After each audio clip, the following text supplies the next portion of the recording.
Welcome to What I'm Reading, What I'm Thinking, where I share the research behind my upcoming book and how it's shaping the way I think about fascia, structure, and movement.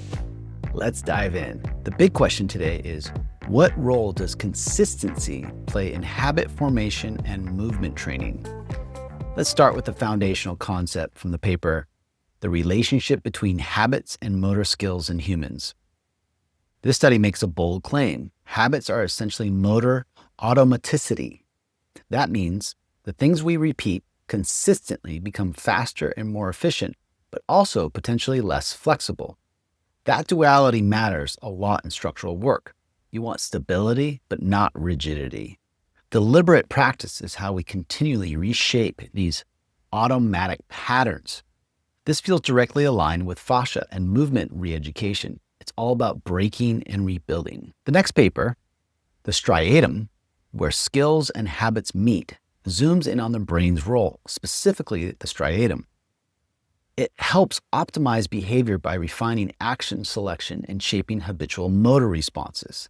This is strong evidence that the nervous system requires consistency to wire efficient movement strategies. That ties back to how we coach new joint alignments or movement patterns. They've got to be repeated to stick. Another important one, stages of motor skill learning. This study gives us the classic three-part model: acquisition, consolidation, and retention. You can't skip the reps. Repetition is what carries a skill from fragile to fluid, and you can't get to fluidity without consistency. We also get confirmation from the paper Neurobiology of Skill and Habit Learning, which highlights the basal ganglia and cerebellum. These structures aren't just passively involved, they actively encode and refine motor habits. Again, no consistency, no structure. On the lifestyle side, the force of habit creating and sustaining a wellness lifestyle brings in a behaviorist approach. Structure your environment, set clear goals, and track small wins. While the evidence in the paper is weaker, the principle stands. If your environment doesn't support consistency, your nervous system can't either. One final reinforcement comes from the importance of motor skills for development. This one's big picture. Consistent motor skill training in early development literally sets the stage for how we function and adapt as adults. From crawling to walking to lifting your arm overhead, that foundation was laid by repetition. So what's the through line here?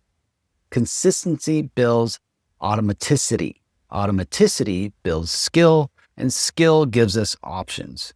But here's the catch. If you want to change a habit, postural, behavioral, or motor, you have to go back into the cycle, disrupt it, and lay down a new pattern. That's where bodywork, breathwork, and intelligent movement cueing come in. That's it for today's dive into the research. If you're enjoying this process and want to see how all these ideas come together, make sure to subscribe and stay tuned for the next one.